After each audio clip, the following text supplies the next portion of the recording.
नमस्कार, आप देख रहे हैं रबजी लाइव और मैं हूं अभिषेक मिश्रा।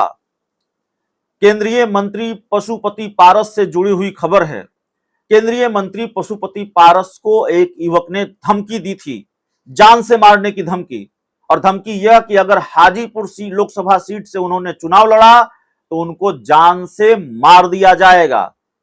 केंद्रीय मंत्री के सरकारी मोबाइल नंबर पर यह फोन आया था, सरकारी मोबाइल नंबर पर यह धमकी मिली थी। और इसके बाद केंद्रीय मंत्री पशुपति पारस ने न सिर्फ चिराग समर्थकों पर आरोप लगाया था, बल्कि पार्लियामेंट स्ट्रीट थाने में शिकायत दर्ज करवाई थी।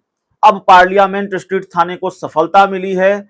इस पूरे मामले को लेकर खबर यह आ रही है कि पार्लियामेंट स्ट्रीट थाने ने एक युवक को गिरफ्तार किया है। इस पूरे मामले में एक युवक की गिरफ्तारी हो गई है पशुपति पारस को धमकी देने के मामले में। मीडिया रिपोर्ट्स के हवाले से जो जानकारी आ रही है वो आ रही है कि देर रात रालोसपा के राष्ट्रीय अध्यक्ष पशुपति पारस को जान से मारने की धमकी दी गई थी और पारस के सरकारी आवास के टेलीफोन पर एक व्यक्ति द्वारा फोन कर जान से मारने की धमकी दी गई थी और युवक को गिरफ्तार कर लिया गया है, जिस युवक ने पशुपति पारस को धमकी दी थी। और उस युवक ने स्वीकार भी किया है कि हाँ, धमकी उसी ने दी थी, जान से मारने की धमकी दी थी। हाजीपुर संसदीय सीट को लेकर उनको धमकी दी गई थी कि अगर आपने हाजीपुर संसदीय सीट से चुनाव लड़ा तो आपको जान से मार दिया जाएगा। युवक अब अरेस्ट हो गया है और पशुपति पारस ने इस पूरे मामले में दिल्ली के पार्लियामेंट स्ट्रीट थाने में शिकायत दर्ज करवाई थी और पार्लियामेंट स्ट्रीट थाने की पुलिस ने ही धमकी देने वाले युवक को अरेस्ट किया है। गिरफ्तार युवक ने स्वीकार किया है कि उसकी तरफ से ही फोन कर केंद्रीय मंत्री को धमकी दी गई थी।